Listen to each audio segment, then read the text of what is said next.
Pablo, naalala mo ba si Ziha? Si Zia? Naalala mo ba siya? Ayan yung nagpasakit ng puso mo Kaya nga eh. Yan yung iniyakan mo. Iniyakan ko yan eh. So, sino ang coach na pipiliin? Let's go, Z! Ito pong coach ay Let's go, Z!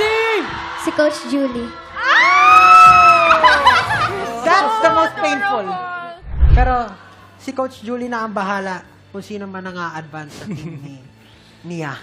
Itin ang ating backstage steal for the battle round.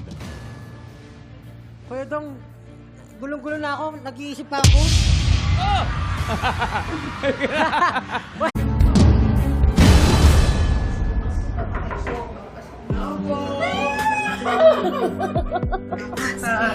Okay ka lang ba? Alam mo, nung blind editions pa lang, naniniwala na talaga ako sa talent. Nakita ko yung craft mo, yung parang love mo talaga